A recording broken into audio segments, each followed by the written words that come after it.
এই হাট থেকে কিনে নিলাম অসম্ভব সুন্দর এই বোম্বাই কবুতর। তো চলে আসলাম আজকে এই গোলাকান্দাল হাটে। তো এখানে কবুতর বেচা কিনা হচ্ছে ভালো। এটা কিন্তু শুধু কবুতরের হাট নয়, এটা হাঁস মুরগি কবুতর পাখি সবকিছুর হাটই। তো হাটে আসতে আসতে হঠাৎ করে এই চাচার দিকে নজর পড়লো। চাচার মনে হয় মাথা নষ্ট, মনটা খারাপ, বা বাসায় মনে হয় ঝগড়া হয়েছে, নয়তো আজকে বেচা বিক্রি মনে হয় খুবই খারাপ অবস্থা, সেই জন্য চাচার মাথায় হাত। তো যাই হোক, আমরা আবার এক কবুতর দেখতে লাগলাম। হঠাৎ করে একটা কবুতর এই ব্যাপারীর কাছ থেকে পছন্দ হয়ে গেল। এটা হলো একটা সাদা বোম্বাই নর কবুতর।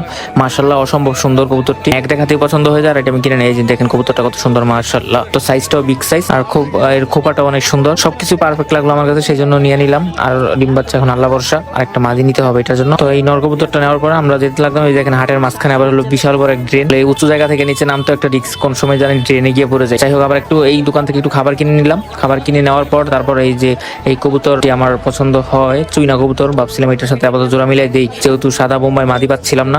তো কবুতরটা অনেক উইক লাগতেছিল, তারপর ওই যে যার কাছ থেকে কিনতেছে ওই অনেক আশ্বাস দিল, সেই জন্য নিচ্ছি কবুতরটা। ঠিক আছে, কবুতরটা এই যে নিয়ে নিলাম। তো এটার সাথে এটা জোড়া মিলাবো, দেখা যাক কি অবস্থা। ওই মুখের কথার উপর বিশেষ করে নিলাম কবুতরটা। কবুতরটা অনেক দুর্বল ছিল। যাই হোক, এখন রিক্সা উঠে গেলাম, এখন বাসার দিকে যে যাবো। তো চলে আসলাম বাসায়। এই যে দুইটা কবুতরকে জীবাণুনাশক দিয়ে জীবাণু মুক্ত করে দিলাম। ঠিক আছে, এই যে নটটার মাদিটা মাশাআল্লাহ সুন্দরী, কিন্তু সাদা বোম্বাই মাদি হলে আরেকটু সুন্দর হইতো। তো এই যে কবুতর দুইটা আজকে কিনে আনলাম গোলাকান্দাল হাট থেকে। তো দোয়া করবেন। তো ভিডিওটা ভালো লাগলে একটা লাইক দিয়ে দিবেন।